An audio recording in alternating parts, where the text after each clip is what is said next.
बिस्मिल्लाहिर्रहमानिर्रहीम, अस्सलाम वालेकुम and welcome to news and views Facebook live. जैसा कि आप सब जानते हैं कि कौमी असेंबली में जो बजट है वो पास हो चुका है। आज इमरान खान साहब ने एक बहुत ही धुआंधार जो है तकरीर की कौमी असेंबली में। और अगर देखा जाए माजी की तकरीर के लिहाज से तो उनकी बॉडी लैंग्वेज बहुत ज़्यादा चेंज नज़र आई।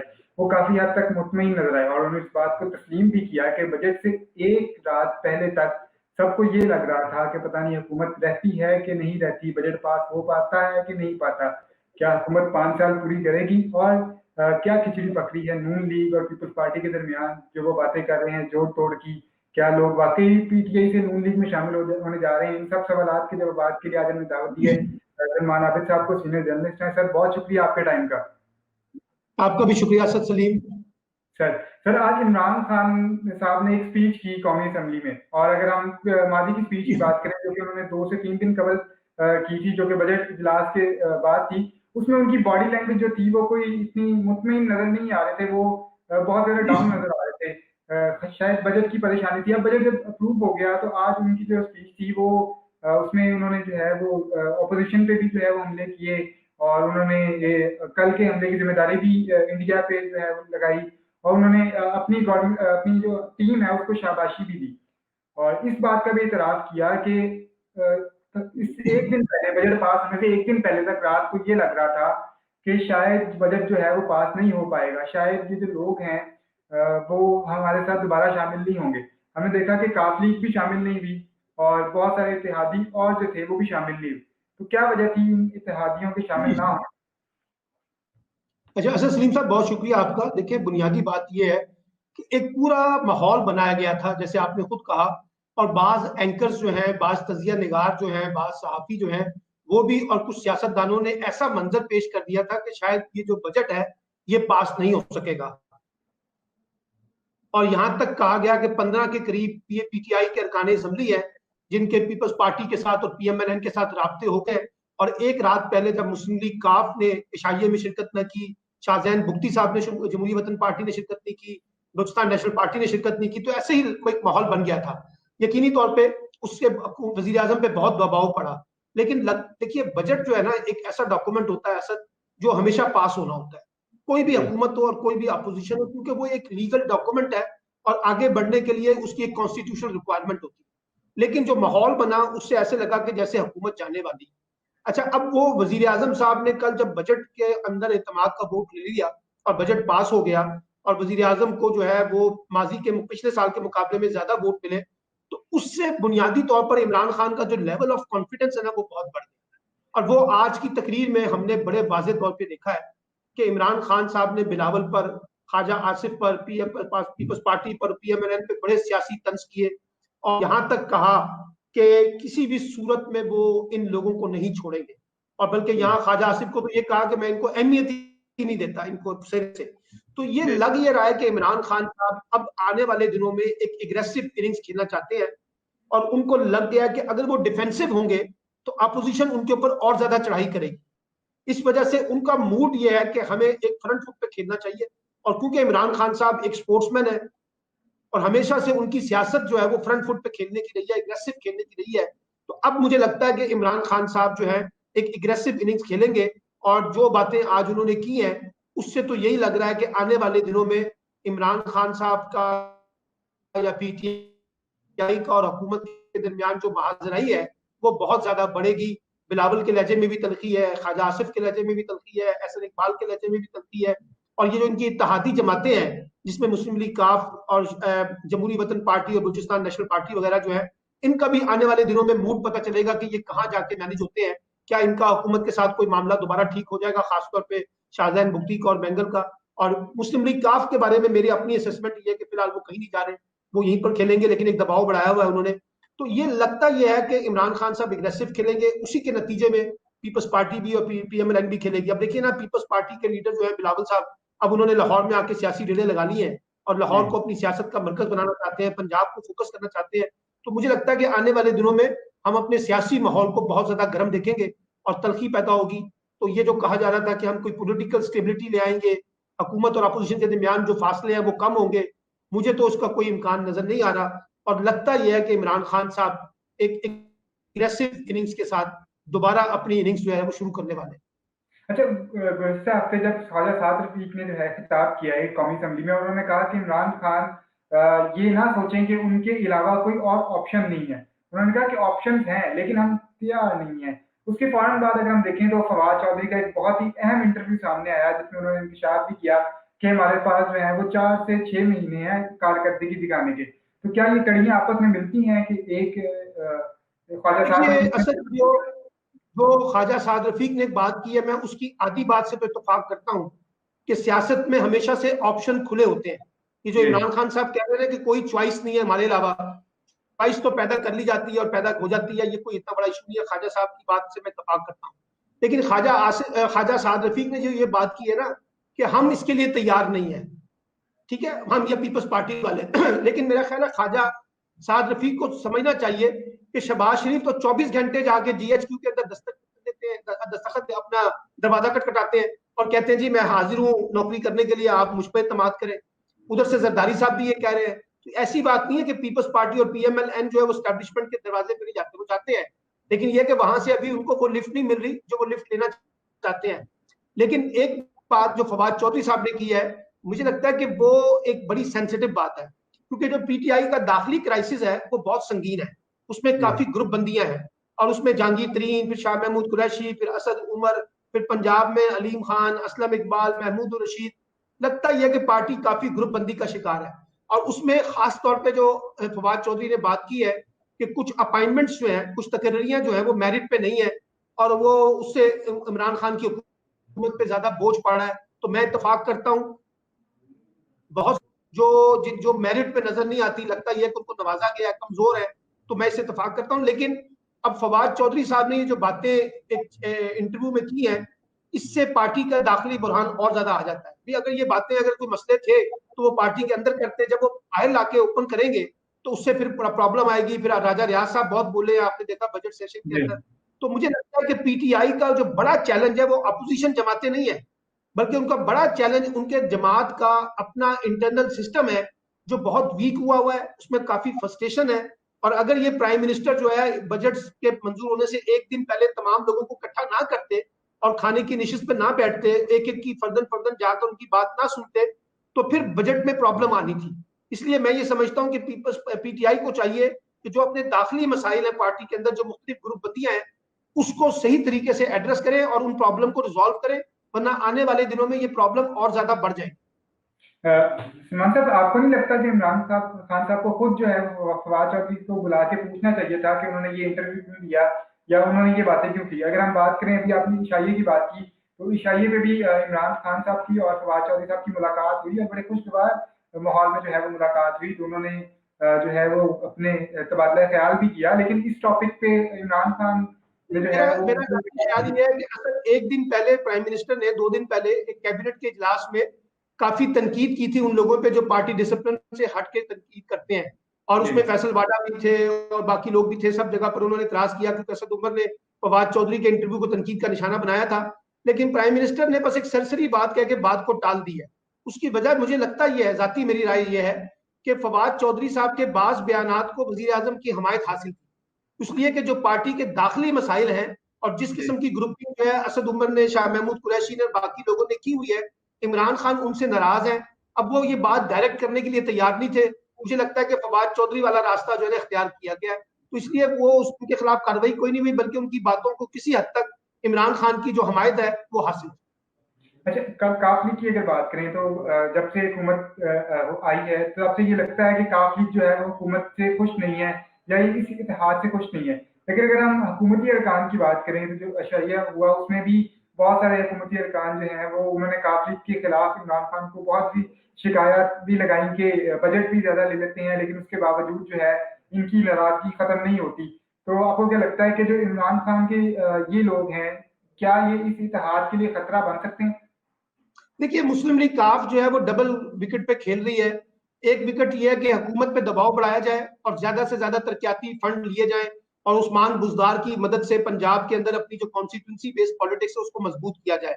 और दूसरी बात यह कि उन्होंने मुस्लिम लीग नून के साथ भी दरवाजा ओपन रखा हुआ है कि अगर हमें कहीं मुस्तकबिल में पीएमएलएन के साथ इत्तेहाद करना पड़े तो वो ऑप्शन भी ओपन है। आपने पिछले दिनों शहबाज शरीफ साहब का इंटरव्यू सुना होगा जिसमें उन्होंने कहा कि उनके माजी के मुकाबले में अब मुस्लिम लीग काफ से ताल्लुकात बहुत अच्छे हैं और वापसी हो सकती है। हमजा शहबाज भी कहते हैं वापसी हो सकती है। ख्वाजा साद रफीक भी आपको पता है चौधरी बरादरान से मिले थे। तो मुस्लिम लीग नून के अंदर बहुत से लोग हैं जो ये चाहते हैं कि इमरान खान का मुकाबला करने के लिए फ्यूचर में PMLN को और PMLQ को इकट्ठा होना चाहिए। तो इसलिए मुस्लिम लीग काफ के पास इस वक्त एक बार्गेनिंग चिप बड़ी अच्छी है, एक तरफ PTI के साथ डील करने के लिए और एक तरफ PMLN के साथ डील करने में। और अगर उनको PTI में कहीं बहुत ज्यादा मुश्किलात आई तो वो PMLN का दरवाजा ओपन जो है उसका इस्तेमाल कर सकते हैं। और दूसरी बात यह कि PMLN का शोर दिखा के और उनका डर और खौफ पैदा करके PTI को भी बार्गेनिंग पोजीशन में ला सकते हैं। फौरी तौर पे मैं नहीं समझता कि मुस्लिम लीग काफ जो है वो कोई हुकूमत से अलहदगी का ऐलान करेगी जब तक कोई बड़ा मसला पैदा नहीं होगा या हुकूमत का और फौज के दरमियान, एस्टेब्लिशमेंट के दरमियान कोई दूरी ना पैदा हो, उस वक्त तक मुस्लिम लीग काफ ऐसी गलती नहीं करेगी।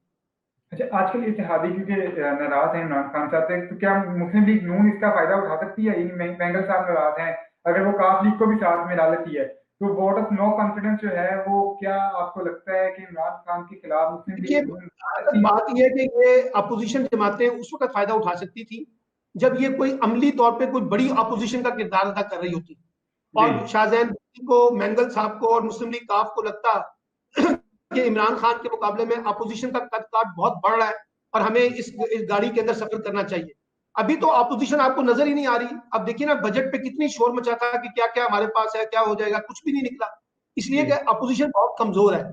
इसलिए जो अख्तर मेंगल है, शाहजैन बुख्ती है और ये चौधरी बरादरान है, पहली इनकी प्रायोरिटी ये होगी कि इनका हुकूमत के साथ कोई मामला जो है लेन देन का तय हो जाए, डेवलपमेंट फंड मिल जाए, क्योंकि अपोजिशन में आने से उनको मिलेगा क्या? या तो आप ये कहें ना कि मुस्लिम PTI की हुकूमत के और एस्टेब्लिशमेंट के ताल्लुकात खराब हो गए और एस्टेब्लिशमेंट ने फैसला कर लिया है इमरान खान को बाहर निकालने का, तो फिर ये सारे इत्तेहादी बल्कि MQM समेत और जो ग्रैंड डेमोक्रेटिक अलायंस है सिंध का, वो भी जाके उनके साथ शामिल हो जाएंगे क्योंकि इमरान खान तो रुखसत होने वाला है। तो ऐसी तो कोई चीज नजर नहीं आ रही। इसलिए इत्तेहादी जमातें, जो छोटी जमातें हैं, इनको सूट करता है कि ये जब तक इनको लगे कि इक़्तिदार मौजूद है किसी का, तो ये इक़्तिदार के अंदर रहते हुए बार्गेन करके अपने लिए ज्यादा से ज्यादा अपॉर्चुनिटीज पैदा करें। वही वजह है कि ये अपोजिशन का जो है ना चेहरा दिखाकर PTI को मजबूर कर रहे हैं कि हमारे साथ डील बेहतर तरीके से कर लें, हम आपके साथ भी खड़े हो जाएंगे। अब मेंगल साहब ने तो कहा था ना कि मैं तो इत्तेहाद छोड़ चुका हूं, लेकिन उसके बावजूद उनको हुकूमती जमातों के साथ मुज़ाकरात हुए, शाहजैन बुख्ती के हुए, तो ये इसका मतलब है दरवाजा उन्होंने वो भी हुकूमत का भी खुला रखा है।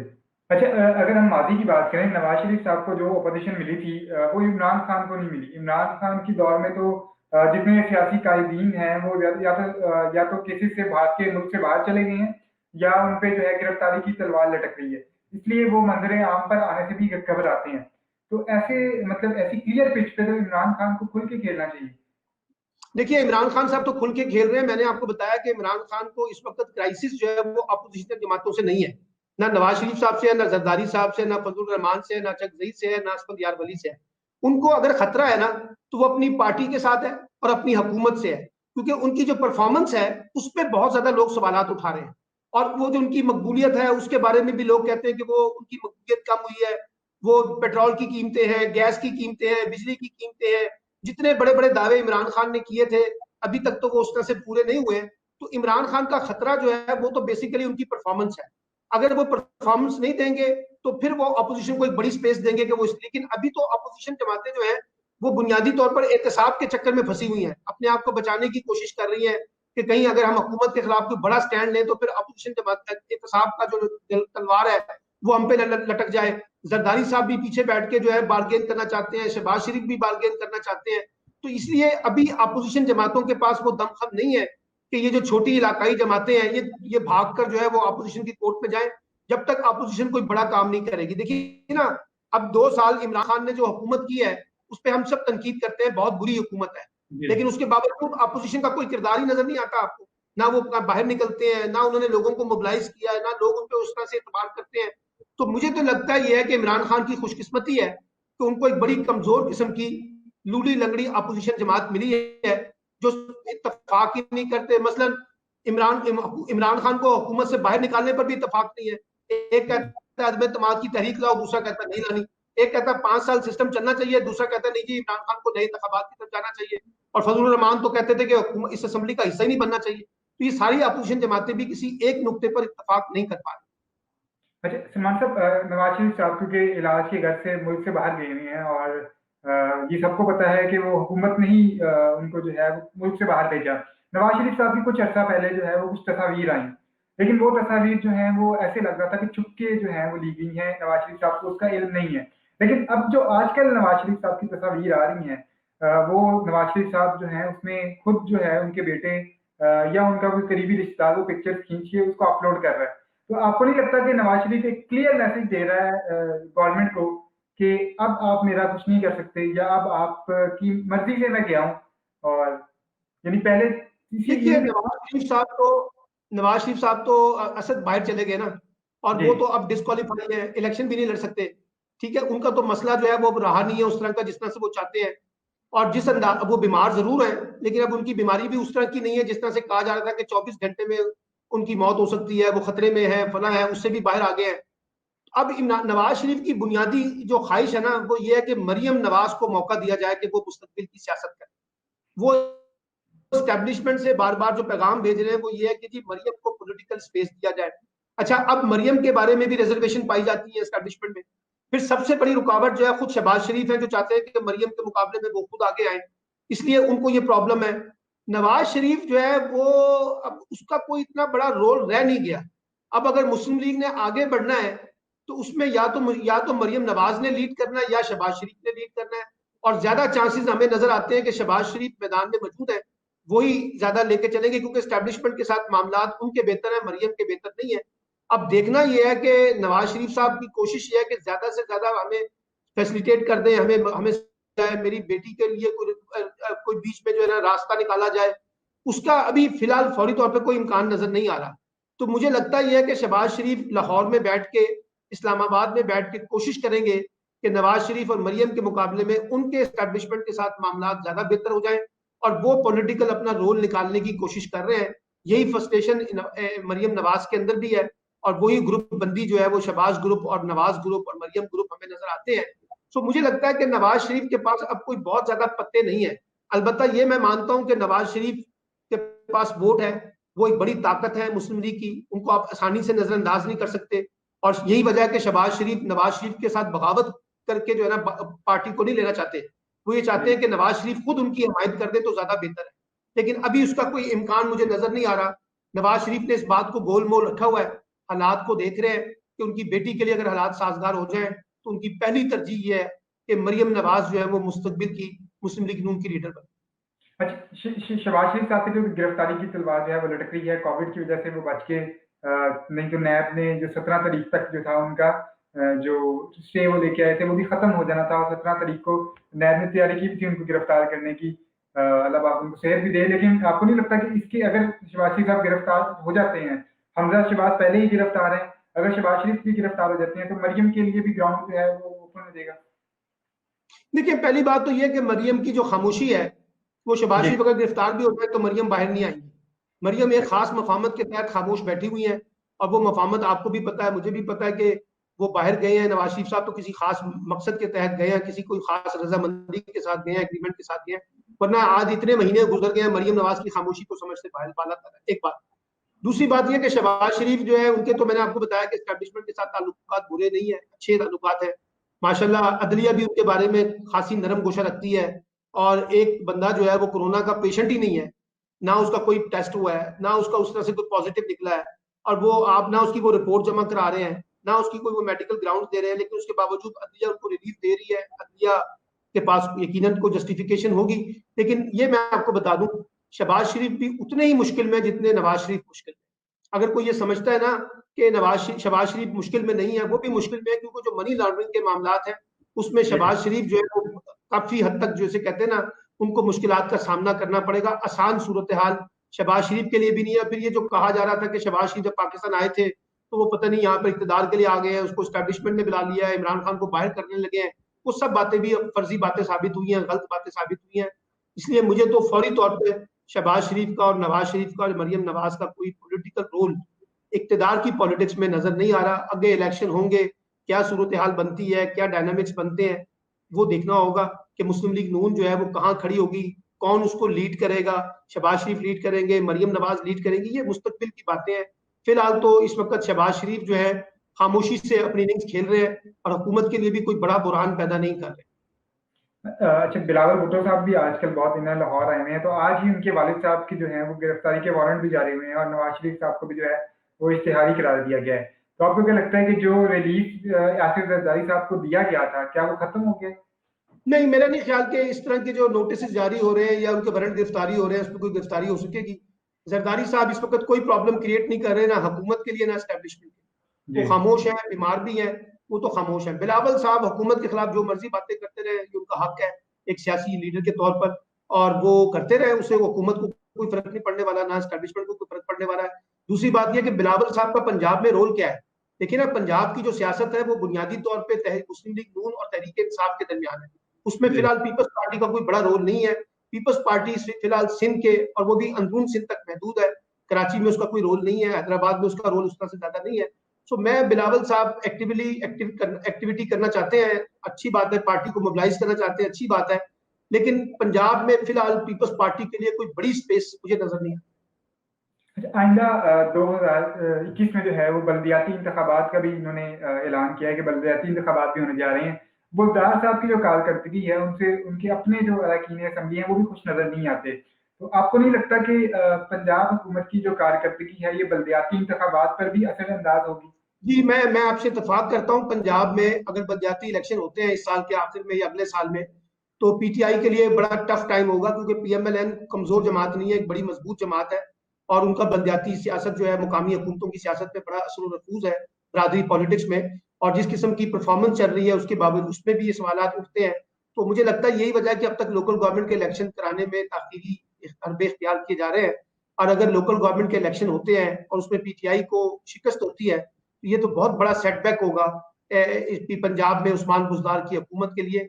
इसलिए मुझे फौरी तौर पे लोकल गवर्नमेंट इलेक्शन नजर नहीं आ रहे। देखेंगे इस साल के आखिर में और अगले साल में क्या सिनेरियो बनता है, तो फिर सूरत हाल सामने आएगी।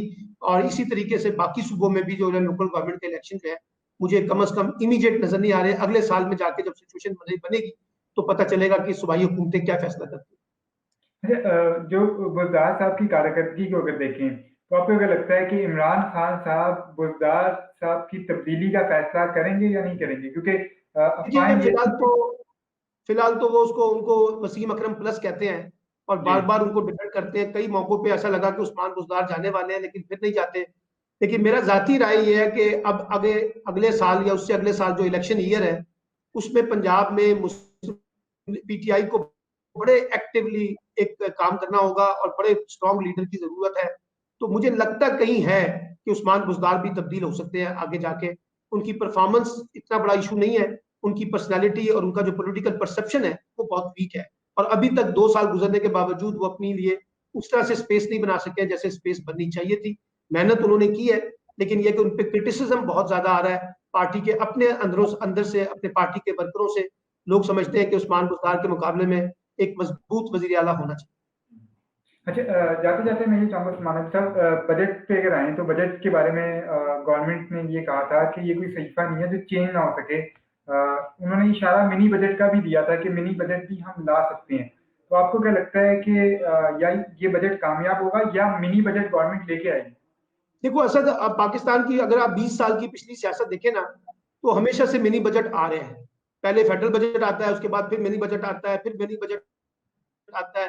तो मुझे लगता है कि इस दफा भी कोई मनी बजट तो लाजमी आएगा, क्योंकि ये बजट जो पेश किया गया है इसकी बुनियाद के ऊपर कुछ चीजें बाद में अमेंडमेंट करके फिर मनी बजट जो है वो लाया जाएगा, ये रहेगा। और पाकिस्तान की इकोनॉमिक सिचुएशन इतनी जल्दी ठीक होने वाली नहीं है, इसको बड़ा टाइम लगेगा, क्योंकि पाकिस्तान इस वक्त बहुत अच्छी पोजीशन में नहीं है माशी तौर पर। कोरोना से पहले भी नहीं था, कोरोना के बाद तो और ज्यादा हालात खराब हो गए हैं। तो ये हुकूमत का जो सबसे बड़ा चैलेंज है मैं समझता हूँ वो यही है कि किस तरीके से लोगों को माशी तौर पर रिलीफ दे, माशी सूरत को बेहतर बनाए, जो लोग बेरोजगार हो रहे हैं उनको रोजगार प्रोवाइड करे। यही एक बड़ा चैलेंज है पीटीआई की हुकूमत के लिए। अगर वो ये नहीं कर सकती तो यकीनी तौर पे उसका बहुत बड़ा सेटबैक पीटीआई की हुकूमत को, चाहे वो लोकल गवर्नमेंट इलेक्शन हो और चाहे वो जनरल इलेक्शन हो, उनको फर्क पड़े। अच्छा, आज इमरान खान साहब की स्पीच में भी हमने ये देखा, उन्होंने 18वीं तरमीम की दोबारा बात की। उन्होंने 18वीं तरमीम के बारे में कहा कि सूबे खुद मुख्तार हैं, वो अपना फैसला खुद करते हैं।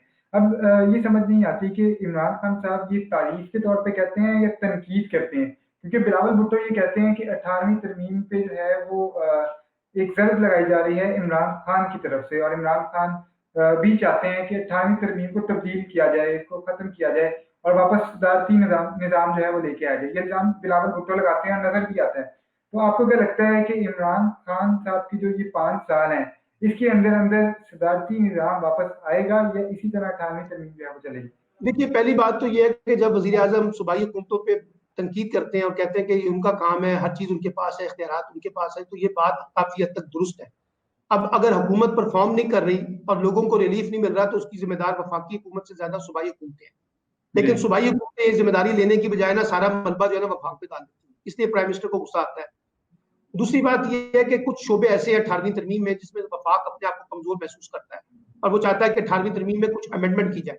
देखिए, 18वीं तरमीम को मुकम्मल खत्म करना मुमकिन नहीं है, उसके अंदर अमेंडमेंट हो सकती है, मुशावरत के साथ, इत्तफाक राय के साथ सियासी जमातें बैठ जाएं, पार्लियामेंट मौजूद है, जहां बेहतर समझते हैं वो बैठ के कर ले, वो कर किए जा सकते हैं। लेकिन ये कहना कि 18वीं तरमीम मुकम्मल तौर पर खत्म कर दी जाए, मुझे तो इसका कोई इम्कान नजर नहीं आता।